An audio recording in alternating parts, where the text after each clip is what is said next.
며칠 전 그 뉴스에서 화성에 있는 화성의 그 탐사선이 이제 큐리오시티라고 하는 탐사선이 화성에서 액체 상태의 물을 발견을 했다는 그런 자료를 이렇게 지구 쪽으로 보냈습니다.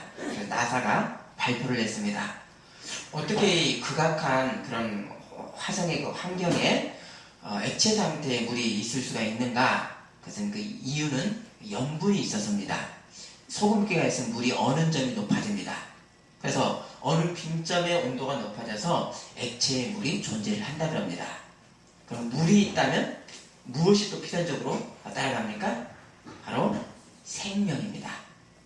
하지만 이 화성은 온갖 그 방사선들, 우주 방사선들이 여과 없이 그대로 통과를 해서 생명이 살 수가 없는 땅입니다. 지구는 자기장이, 북극, 남극이 자기장이 형성이 돼가지고 온갖 우주의 그 악독한 방사선이 하나님께서 보호를 해주셔서 차단이 돼서 지구는 생명체가 살 수가 있습니다. 자, 이렇게 물이라고 하는 것은 생명이 살 수 있는 첫 번째 조건으로 물이 있다면 먼저 보는 것이 생명체의 가능성이고, 이 생명의 어떤 시작이 바로 물과 또 다른 어떤 시작이 바로 뭐가 있을까요? 바로 불입니다. 그러면 물과 불이 생명의 어떤 근원적 요소이지만, 만약 물과 불이 자기가 있어야 될 자리를 떠날 때, 이탈할 때는 어떤 일이 생깁니까? 죽음의 일들이 생깁니다. 그래서 바다에 물이 땅을 덮쳤던 일본의 쓰나미로 인해서 아주 굉장한 사람들이 그때 죽게 되었습니다. 또 불이 이 아궁이 같은 일정한 그릇에 담기지 않을 때 집과 사람을 태웁니다. 물과 불이라는 것이 지금도 우리에게 생명을 유지하도록 이렇게 돕는 것이지만, 그러나 그 위치를 이탈할 때는 바로 죽음이듯이 사람에게도 생명의 이것이 시작이고 생명인데, 이것이 위치가 이탈할 때 죽음의 온상이 되는 것이 있습니다. 바로 그것이 남녀 간의 성입니다. 이 부부의 관계 안에 담긴 성은 생명이고 축복이지만, 그러나 이 부부 관계를 벗어나는 불처럼 타는 그런 성은 바로 불이 집을 삼키는 것 같은 동일한 죽음으로 번지게 됩니다. 하나님은 이 남녀의 성이 담긴 이 생명의 그릇을 어디에 두셨는가? 바로 하나님과 사람 앞에 인을 친 바로 결혼의 부부관계 안에 담아놓으셨습니다. 마태복음 오늘 읽었던 19장 6절에 그런즉 이제는 둘이 아니요 한 몸이니 그러므로 하나님이 짝지어 주신 것을 사람이 나누지 못할지니라 하시니 라고 해서, 결혼식에서 사람들 앞에서 결혼 서약을 할 때 하나님과 사람 앞에서 한 몸의 어떤 선포가 결혼 서약으로 이루어집니다. 그러면 이 결혼 서약은 그냥 입으로만 한 것이 아니라 하나님과 사람 앞에서 이것을 했기 때문에 결혼하는 남녀가 이제는 부부의 법적인 효력을 갖게 되고 남녀 한 몸의 결합이 이루어집니다. 자, 이렇게 부부라는 가장 작은 단위의 핵사회, 최소의 핵사회가 세워집니다. 또 결혼이 이 사회적 의미만을 갖는 것이 아니라 더 근원적으로는 하나님 앞에서 우리가 신성하게 두 사람이 각각 서약을 했고요, 하나님이 두 사람을 한 몸으로 이제는 인쳐 주셨기 때문에 바로 이것은 하나님이 짝 지어주신 겁니다. 그래서 아담과 하와 이후로 결혼에는 하나님의 창조의 원리가 있고, 결혼 제도를 주신 것에는 하나님의 뜻이 그 안에 담겨져 있습니다. 하나님이 세상을 창조하실 때 매 일마다 하나님께서 반복적으로 하셨던 말씀이 뭐였습니까? 보시기에 좋았더라. 그랬습니다. 근데 하나님께서 보시기에 좋지 않다라고 하는 부분이 있었는데 혹시 뭔지 아십니까? 기억을 한번 해보시죠. 어디냐면 창세기 2장 18절에 사람이 혼자 사는 것이 좋지 아니하니 내가 그를 위하여 돕는 배필을 지으리라 라고 했습니다. 바로 하나님 창조의 원리로 세워주신 남녀의 합 결혼에 대해서 하나님의 뜻과 목적이 있었습니다. 이것이 창조의 원리입니다. 그래서 창세기 2장 24절에 이러므로 남자가 부모를 떠나 그의 아내와 합하여 둘이 한 몸을 이룰지로다 입니다. 이렇게 하나님이 짝져주신 이 결혼의 관계를 파괴하는 것이 십계명의 7계명인 간음 금지의 계명을 범하는 것이고, 결국 이것은 단순하게 그걸로 끝나는 것이 아니라 하나님이 세우신 창조 원리를 범하는 그런 결과로까지 이어지게 됩니다. 이것은 단순히 사회법을 깨는 정도로 끝나지를 않습니다. 그래서 이 모세의 율법으로 이혼을 허락하는 그 경우가 음행의 연고에는 이혼을 할 수 있었습니다.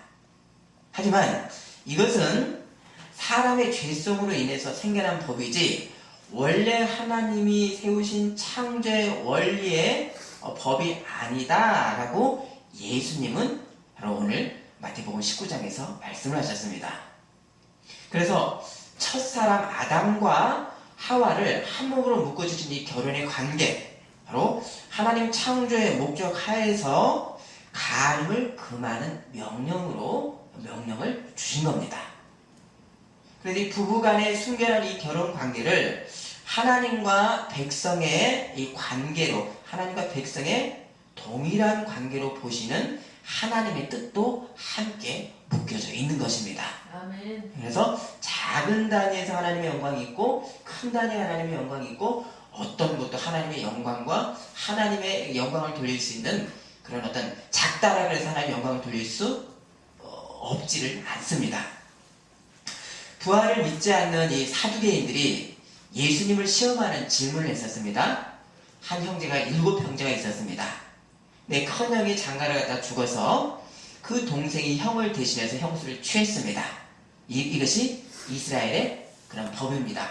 왜냐하면 이게 그 형의 기업을 형수한테 물려줘야 되기 때문에 이스라엘의 법이었었습니다. 근데 그 동생이 죽어서 다음 동생이 형수를 취했습니다. 이렇게 해서 모든 형제가 다 죽고 형수도 이제 부활을 하면 그 여자는 누구의 아내입니까? 라고 질문을 했습니다. 함정이죠? 알고 싶어서 그런 것이 아니라, 예수님 말씀이 너희가 성경도 하나님의 능력도 알지 못하는 걸로 오해하였다 라고 했습니다. 바로 이 부부의 결혼관계라고 하는 것은 바로 이 땅에서만 유효하는 관계이고, 우리가 이제 죽었다가 육체로 부활할 때는 세상의 어떤 그런 모든 관계에서 자유한 하나님 백성으로 서는 부활의 몸은 결혼이 없다라고 하셨습니다. 하지만 이 땅에서 하나님이 세우신 이 결혼에서 사람이 이 결혼 관계에서 하나님의 말씀에 내가 어떤 자세를 취했는가, 말씀의 이 순종의 인생 내용이 결국에는 하나님과 이 하나님을 만나는 이 부활의 몸의 관계에서 또한 세워진다는 것입니다. 아멘. 결혼 관계의 어떤 순결과 충실함의 하나님 말씀의 법뿐만 아니라 이 어떤 7계명뿐만 아니라 모든 하나님 말씀 계명에 담긴 그 말씀의 그 의미, 영원한 의미가 부활의 때까지 남게 된다는 말씀입니다. 아멘. 자, 이러한 내용에서 결혼과 부부의 성의 순결함에 대한 이 간음을 금하시는 말씀이, 여기까지 우리가 더 의미를 우리가 다시 한번 짚어본다면 그 간음 금지의 명령은 우리에게 더 아주 묵직한 무게로 다가오게 됩니다. 이 결혼의 제도에서 이 부부는 단순히 어떤 육의 성의 본능 때문만 함께하는 그런 의미보다 더 근원적으로 남녀가 서로 한 몸이 되어서 서로 돕는 몸으로 나를 이 땅에 보내신 하나님의 뜻, 인생의 목적을 더 아름답게 이루라고 하나님이 서로의 배우자를 묶어 주신 것입니다. 그래서 남편과 아내 한 사람이 하나님과의 한 사람 각각 남편도 아내도 각각 다른 관계에서 이것이 또 어디로 이어지겠습니까? 작은 최소의 핵사회인 부부 생활이 거룩해지고 또 자신에게는 없는 거룩함의 길과 그 방법을 배우자를 통해서 제공을 받는 것입니다. 이것이 어떤 부부 생활을 통해서 하나님 영광을 서로 돕는 어떤 영적인 시너지 효과를 갖게 되는 것입니다.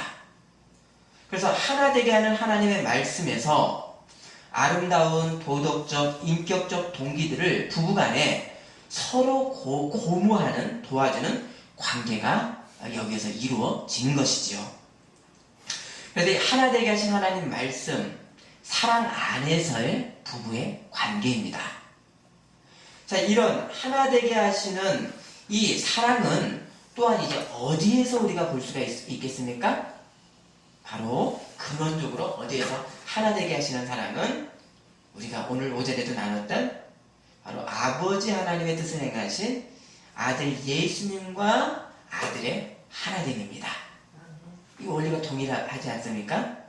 내 영혼에 계시는 그리스도와 하나 되게 하시는 성령의 인도를 우리가 경험하는 이 신앙은 동일하게, 이제 이 원리가 동일하게 부부관계에 있어서도 더 하나 되고 더 순결하고 더 신뢰의 관계에 동일한 원리로 부부관계라는 것은 형태만 달랐을 뿐이지 하나님의 말씀의 원리는 동일한 것입니다. 이것을 조금 좀 어려운 표현을 한다면 양태는 다르지만 중심과 원리는 같습니다. 그래서 부부가 서로 사랑하며 존중하고 순결한 신뢰의 하나됨의 관계에서 증명되는 것이 무엇입니까? 바로 배우자를 통해서 느끼고 서로 받게 되는 하나님 영광의 실제가 부부 관계 안에서 어떤 막연한 것이 아니라 매우 직접적으로, 부부 관계 안에서 직접적으로 그것이 서로 주고받고 나타나는 것입니다. 그러니까 이것이 얼마나 이 부부라고 하는 이 결혼이 제도가 우리에게 주신 하나님의 큰 축복이 되겠습니까? 그래서 이 부부의 하나됨의 신비를 에베소서는 그리스도와 성도의 한 몸의 관계로 동일하게 말씀을 합니다. 자, 우리 말씀 찾습니다. 에베소서 5장 22절에서 25절입니다.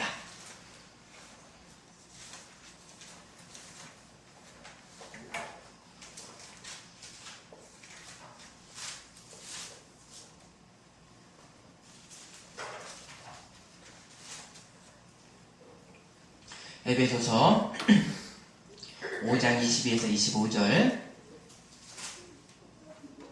자, 부부관계 먼저 말씀합니다. 아내들이여 자기 남편에게 복종하기를 주께 하듯 하라. 이는 남편이 아내의 머리니 그리스도께서 교회를 받는 이미진 것 같으니라. 그가 바로 몸의 구주시니라.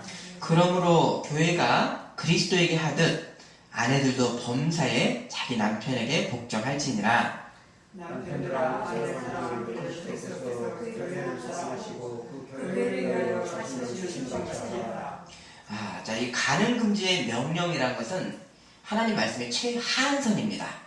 이 하한선보다 더 깊이 들어가서 남편과 아내가 서로에게 대함이 그리스도와 성도의 관계로 동일하게 이어지는 것에 대한 말씀입니다.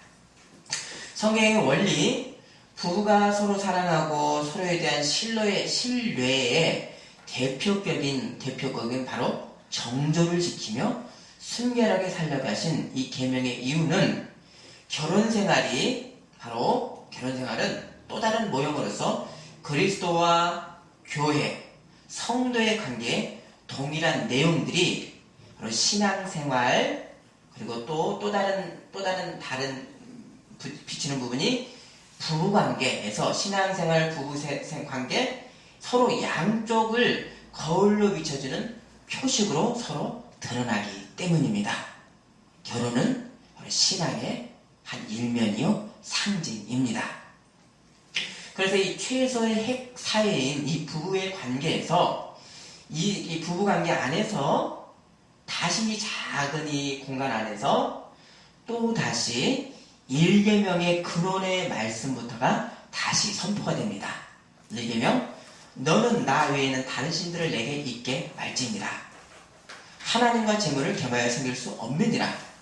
2계명 어떤 형상이든지 새긴 우상에게 절하지 말라라고 하는 이런 근원적 계명이 부부관계 안에서 또 다시 선포가 되는 것이 하나님과 백성의 순결의 관계 1계명, 남편과 아내 둘만의 어떤 관계 위에 다른 것이 낄 수가 없고 순전한 부부를 깨는 거짓과 속임이 있는 부부의 하나됨을 깨는 여러 우상적 요소들을 부부관계에서 버리고 제거해야 됩니다. 그래서 부부여도 돈, 재물, 다른 것들 서로 믿지 못하게 하는 분열되게 하는 온갖 요소들, 고질적 부부싸움의 요소들, 이 부부관계 안에서의 우상이 아니겠습니까? 아침에 봤었던 고린도후서 11장 2절과 3절에 내가 하나님의 열심으로 너희를 위하여 정결한 처녀로 한 남편인 그리스도께 드리려고 준비함이로다. 그러나 나는 뱀이 그 관계로 하와를 미혹한 것 같이 너희 마음이 그리스도를 향하는 진실함과 깨끗함에서 떠나 부패할까 두려워하노라. 자, 그리스도에게, 예수님에게 정결한 처녀인 성도의 바로 나의 신앙의 자세. 그러면 이 그리스도와 내가 이 부부관계로 말씀하니까 거의 같은데요. 그럼 이 순결을 더럽히려고 하는 유혹은 아담의 때 이후로부터 사단의 유혹으로 지금 우리들에게, 지금도 우리에게 있습니다. 동일하게 부부의 사랑 가운 사랑에서의 신뢰와 순결을 깨서 가정을 깨려고 하는 사단의 유혹들도 지금 있습니다. 그래서 고린도후서 11장 3절에 뱀의 게임으로 그리스도를 향하는 진실함과 깨끗함에서 떠나 부패할까 두려워하노라 라고 해서 이 순전한 신부의 자세로 진실함과 무엇을 들었죠? 진실함과 깨끗함을 떠날까 두려워한다. 진실함과 깨끗함을 들었습니다. 그러면 진실함이라고 하는 원어는 하폴로테스, 뜻은 뭡니까?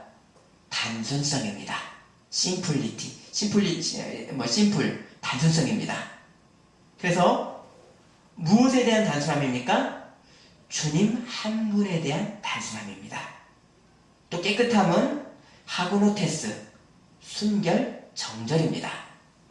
나 위에 다른 신을 내게 두지 않는 신앙의 순결, 정절이고 하나님 한 분에 대한 단순함과 신앙의 순결을 지키는 핵심적인 이 신앙의 자세는 동일하게 하나님이 짝져주신 부부관계에서도 내 배우자에 대한 단순하고 순결한 사랑의 자세로 이 부부관계를 통해 하나님의 영광이 나타나는 것입니다.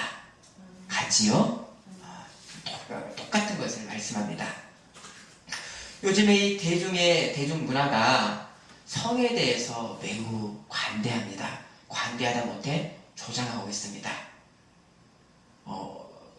지난주에 어떤 가수가 곡을 하나 발표를 했는데, 이게 그 사람은 한 사람이 그렇게 발표를 했지만 그로 인해서 얼마나 많은 성적인 어떤 그런 문란들을 조장을 할까, 저는 그런 어떤 생각이 들었습니다. 눈과 감각에 끌리는 것이 당연해서 성적 욕구를 어떤 관계로 갖는 것, 아무하거나 관계로 갖는 것에 죄책감이 없는 실제 문화입니다. 자, 이것이 대다수의 문화이지만, 그러나 바른 문화, 생명의 길이 아닌 것은 노아가 120년 방주를 짓는 동안 다른 사람들은 뭐 했습니까? 시집가고 장가가고 노아를 비웃었습니다. 소돔과 고모라가 멸망하는 그날 밤까지 성 안에 노소를 막느라고 남자들이 원근에서 모여서 롯의 집안에 있는 천사들을 내놓아서 우리가 상관하게 하라고 문을 부서뜨렸습니다. 롯 이외에 대부분의 사람들이 다가 사람들이 남자와 상관하는 것이 당연하고 부끄러움이 없는 그때에 소돔과 고모라 성의 모든 사람들이 불심판을 당했습니다. 생명의 기준은 다수결, 대중문화의 흐름이 가려주지를 못하고 하나님의 말씀이 생명과 죽음을 가릅니다. 표현의 자유가 어떤 좀 폭넓어야 되고 표현의 어떤 새로운 한계를 도전하는 예술가들이 바로 그 일을 하는 사람들입니다. 근데 이들이 예술가들이 당연시하는 이들의 어떤 그 문화가 뭐냐면 이론이 너무 잦습니다. 그리고 숱한 불륜을 무슨 계급이나 단 것처럼 어떤 바라보는 그런 어떤 문화에서 이미 거기에 악한 왜곡된 문화가 있습니다. 표현의 자유라는 것이 한계가 지금까지 했던 어떤 이 표현을 갖다가 더 넘어서려고 하는 그래서 신선한 표현을 해야 되지만 그러나 거기에 절제와 경계가 없는 것이 첨단이고 예술이라고 하는 것은 그것은 악한 정신으로 사람의 죄를 정당화하는 죽음의 요소, 죽음의 내용들이 담겨져 있다고 저는 생각을 합니다. 하나님이 지으신 세상을 새롭게 표현하는 것이 예술가의 사명이라면 그 세상을 만드신 하나님의 원질서가 무엇인지를 알아야 되고 하나님 말씀의 근원은 바로 하나님 말씀의 근원은 이들이 버리고 사람의 죄성의 표현만 넓히는 그 시도는 죽음의 문을 더 넓히는 도전이고 그 죄의 합리화가 세상 사람들을 타락과 고통으로 조장하는 악의 문화입니다. 하나님이 지으신 세상의 아름다움을 표현하려는 예술 그리고 예술이 결국 그리고자 하는 남녀의 사랑 이 남녀의 사랑은 결국 뭡니까? 남녀의 하나됨의 성에 대한 이 각종 성에 대한 표현이 아닙니까? 하나됨 거기에 아름다움이 있어서 표현하는 것 아닙니까? 이 표현은 결국 무엇을 가리키는 겁니까? 내가 원래 있었던 곳이 어디였지? 하나님에 대한 그리움 하나님과 하나 되고자 하는 이 그리움을 시, 노래, 그림, 온갖 예술의 매체로 표현하는 것이라는 어떤 것이 예술이다라고 개인적 예술에 대한 개념입니다. 이 사람의 근원적 그리움이 하나님인 것을 아는 사람이 이제 필연적으로 갖는 하나님 사랑, 하나님 예배는 예배 관계에는 하나님과 나의 둘만의 관계, 영적 순결함에 다다를 수밖에 없습니다. 아멘이십니까? 아멘. 감각의 어떤 죄성과는 다른 영적 순결. 그리고 이어지는 이 원리, 이것이 이어지는 것이 하나님이 맺으신 부부에 대한 순결과 서로에 대한 신뢰, 정조로 이어집니다. 예수님을 통한 하나님의 온전한 사랑을 알지를 못하고 사람이 만든 하나님의 상, 우상에 나름대로 예배한다고 하는 이단과 거짓 가르침들에서 공통적으로 나타나는 것이 뭔지 아십니까? 바로 종교로 인한 성적 타락이 나타납니다. 통일교의 피가름이라고 하는 교주와의 그런 이상한 모습들, 이러한 모습이 나타납니다. 아름다우신 하나님을 사랑하는 예배자는 바로 육체의 정욕을 아부하거나 표현해서는 안 되는 절제라고 하는 생명의 띠가 있습니다. 부부의 순결한 성입니다. 어떠한 가르침에도 즐거움만 가르치는 곳에는 악의 역사가 있습니다. 즐거움과 함께 그 고귀한 것을 지켜주는 생명별 벨트를 가르쳐줘야 되는데 그것이 바로 절제, 하나님이 주신 성의 축복을 보호하는 것이 바로 이 절제 벨트입니다. 이것은 부부의 어떤 성의 관계이면서 또한 둘이 한 몸 되어서 하나님 영광을 위한 어떤 삶이기에 부부의 관계 안에서의 또한 모든 영역 안에서의 절제의 원리, 생명의 지혜가 있습니다. 사람은 단순히 육적 존재, 먹고 살고, 생식하고 라고 하는 육적 존재가 아닙니다. 영을 가진 존재. 육적 존재는 헬라어도 다르게 표현합니다. 사르크스라고 하는 육적 존재라고 표현합니다. 사람은 영을 가진 존재이기 때문입니다. 우리 말씀을 한번 찾아볼까요? 고린도전서 7장 3절에서 5절 말씀.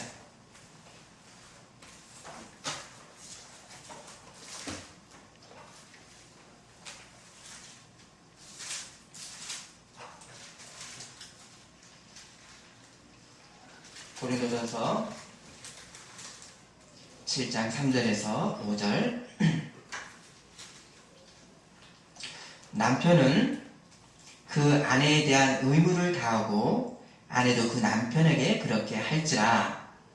아내는 자기 몸을 주장하지 못하고 오직 그 남편이 하며 남편도 그와 같이 자기 몸을 주장하지 못하고 오직 그 아내가 원하니. 서로에 대한 존중에서 부부의 관계, 바로 부부 생활이 이루어지는 하나님의 말씀입니다. 존중이 없는 부부 생활, 그것도 하나님 앞에 또 죄를 범하는 것입니다.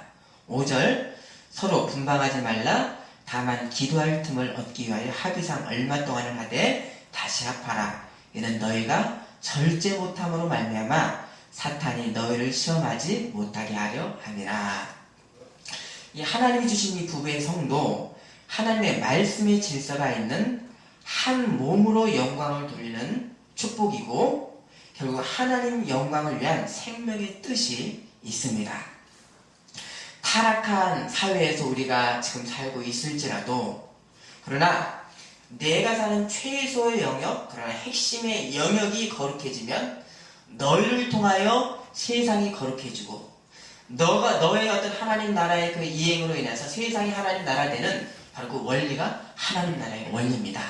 그럼 그것이 어디서 이루어지는가? 바로 결혼한 한 몸으로 정결한 사회, 정결한 하나님 나라를 유지하고 그것을 이행하고, 그럴 때 너희가 빛과 소금이 된다라고 하시는 하나님의 나라가 이루어진다는 그런 말씀입니다. 아멘. 결혼으로 이루어지는 이 한 몸의 신비가 이 땅에서만 유효한 법일지라도 배우자를 향한 깊은 사랑에서 하나님 사랑의 물리적이고 어떤 정서적이고 하는 어떤 실제 사랑을 주고받는 대상으로 하나님이 이 배우자를 허락하셨습니다. 아멘. 얼마나 감사합니까? 그래서 우리가 부부 외에 어떤 친구나 다른 사람끼리 우리가 아무리 사랑을 한다고 해도 부부 관계의 사랑만 할 수가 없는 특별한 사랑을 이 부부에게만 주셨는데, 이 고귀한 사랑에 신실함을 깨는 간음이라는 것은 있어서는 안 되는 최하의 경계로 간음 금지법의 명령을 우리 하나님 백성들에게 주신 것입니다. 아멘. 사람이 부부관계의 정조를 깨는 것은 육체적 간음만이 아니라 정신적 간음도 함께 이어집니다. 간음 금지법은 육체의 관계로 어떤 순결에 대한 그 말씀이지만, 이것이 정신적으로 이어져서 더 근원적인 죄를 범하게 되는 것이 됩니다. 그래서 고린도 교인들을 향해서 사도 바울이 편지 썼던 말씀이, 너희 몸이 하나님의 거룩한 성전인 줄 알지 못하느냐? 너희가 어찌하여 창녀와 몸을 합하여 너희 영혼을 창녀로 만드느냐라고 했습니다. 고린도 교인들이 여전히 성전의 어떤 그 우상숭배의 성전의 창녀들에게 자신의 몸을 더럽히는 일을 하고도 나는 용서받았으니까 죄의식이 없다라고 하는 그 모습, 그 죄의식이 없는 사람들 향해서 한 말씀이 몸의 타락이 정신, 영혼의 타락과 함께 이어지는 것을 내가 왜 알지 못하느냐라고 했습니다. 이게 현실이었습니다. 어제 뉴스에서 가수 그 조영남 씨에 대한 기사 제목이 23년을 한 여자랑 사니까 공황장애가 걸리지라는 어떤 그런 제목이었습니다. 이 내용이 뭐냐면, 개그맨 이경규 씨 집을 찾아가서 어떻게 결혼을 하고 이분이 살았는지 이야기를 듣는 것을 보고 조영남 씨가 했던 이야기가, 야, 너 대단하다. 한 여자랑 그렇게 오래 사니까 공황장애가 걸리지 라는 그런 이야기였습니다. 하늘이 내려준 인연, 이 부모님을 내게 도움이 안 된다라고 바꿀 수가 없습니다. 자식과 부모가 무슨 일로 서로 얼굴을 안 보고 살 수도 있지만, 그래서는 안 되지만, 현실이 또 그런 사람들이 있습니다. 그렇지만 하늘의 부모를 통해서 세상에 내가 나오게 된 생명의 자취와 흔적은 영원히 지울 수가 없습니다. 아멘. 이처럼 하나님이 맺어준 이 부부의 한 몸의 관계가 남자의 육체의 또 남녀의 어떤 육체의 즐거움만을 만족시켜주는 어떤 정도의 어떤 육적인 수준의 인생이라면 얼마나 비참한 인생입니까? 사람은 내 이익과 즐거움이 수단이 될 수가 없는 바로 그 자체로 존귀한 하나님의 형상입니다. 하늘이 맺어준 이 부부의 관계마저도 육적 즐거움의 대상으로만 생각하고 이혼을 하고 부부의 신뢰를 깨는 간음은 그래서 하나님 영광에 대한 훼손이라고 하는 근원의 부분까지 침해가 됩니다. 또 남자는 간음을 해도 가정은 지킨다라고 하지만 그러면 다른 상대는 도대체 어떤 대상입니까?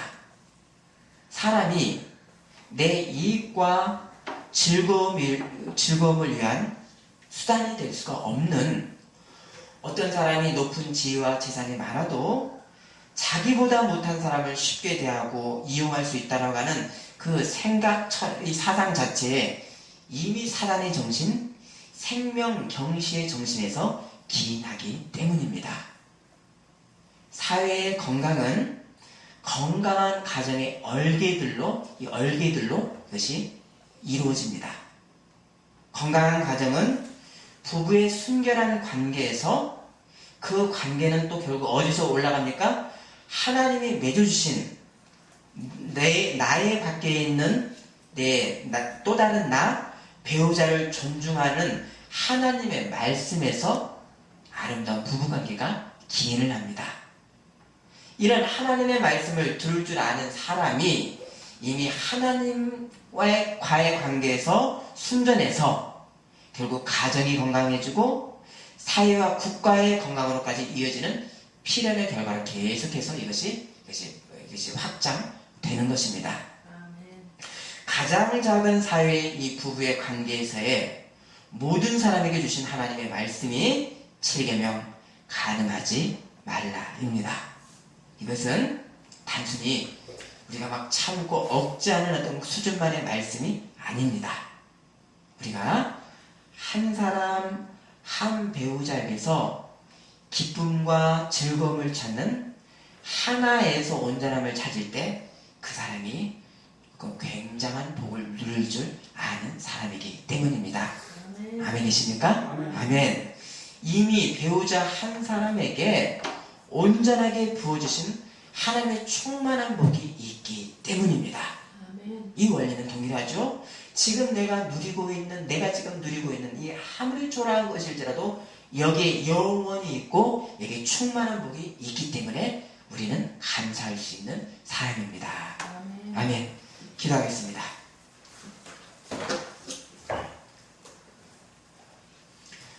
너는 나 외에는 다른 신을 내게 두지 말지니라. 세상에 어떤 것도 새기지 말고 그것들에게 절하지 말라 라고 하시는 하나님의 순결한 그 백성과의 관계, 하나님과 나의 관계를 요구하시는 그 말씀이 이제는 동일하게 우리 가정, 내 배우자에게 동일하게 이루어지는 그런 계명으로 또한 다가옵니다. 하나님, 내게 허락하신 이 배우자를 하나님이 내려주신 충만한 그런 큰 복으로 우리가 알고 감사함의 행복을 누리며 사는 복된 사람으로 우리를 인도하여 주시옵소서. 평생을 회로하며 하나님 앞에 함께 영광 돌리는 그런 귀한 동반자의 관계로 서로 사랑하는 우리가 되게 하여 주옵소서.